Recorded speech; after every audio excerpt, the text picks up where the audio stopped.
Hello everyone, welcome to my channel. This is going to be my first video I've ever done. I'm going to be taking you through an overview of Sword of the Stars. It's a 4x strategy game with space combat, and so you should get, it's just like the other games, but this one's more in depth and more strategic. So I've already made a profile where you can change them and add them on there, but I'm just going to get straight into a game here. Okay, so just a quick overview of the custom game setup. Down here you have all the different maps you can choose. Arms, you even have your own galaxy, hollow sphere. But what I suggest for you to learn the game is 2D, because it's in one plane and you don't get overcomplicated with all the information. Here's the options I've chosen for my game. You've got number of stars, which again I'd suggest if you were new to the game you'd put into maximum. The distance, I'd say if you were new to the game, lower it as far as you can. The size and resources maximise until you just get the grasp of the game. Available species, you have 6 available species to play, and your AIs can play. You can choose how many available species are on here, so I'm just going to move this down to 6 because there's 6. You have strategic turn length, which I suggest you put as unlimited or else you're going to struggle. Combat turn length to maximum, again until you learn better the game.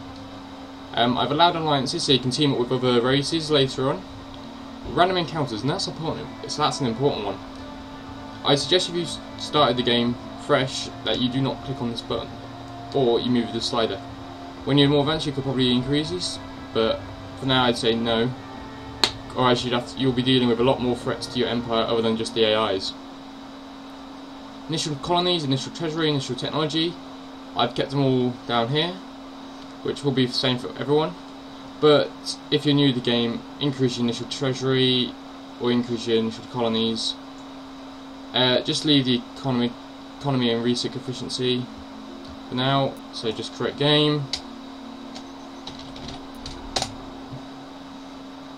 Alright, in other videos I'll be taking you through all these different races, but I'm just going to talk very quickly about them.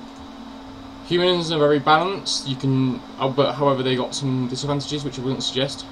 Hive are extremely advanced, I'd suggest no one who's new play as Hiver until you get the hang of it. Tarkus is the one I would suggest because they're the most well balanced race in the entire game. Lear and Zul I would also suggest not to do, and Marigi not to do unless you get more advanced. Each race has different specialties which I'll be talking through in another video. Tarkus however is the best one for you lot. So I'm just going to show them, so you just click whatever you want as your badge. I like having that one, and I do like having one of these down here. Okay, so the badge would be on my ships, that would be my avatar which everyone can see, and then I can just change my colour on my ships, and I usually like red for mine, it makes it easy to identify. So just click done. The other people are just going to be spawning randomly into different races, so you just click launch game. System updates. Okay, so this is the galaxy map. You got everything here. So all different stars, you can double click them to move to them. Obviously your colour one's your race.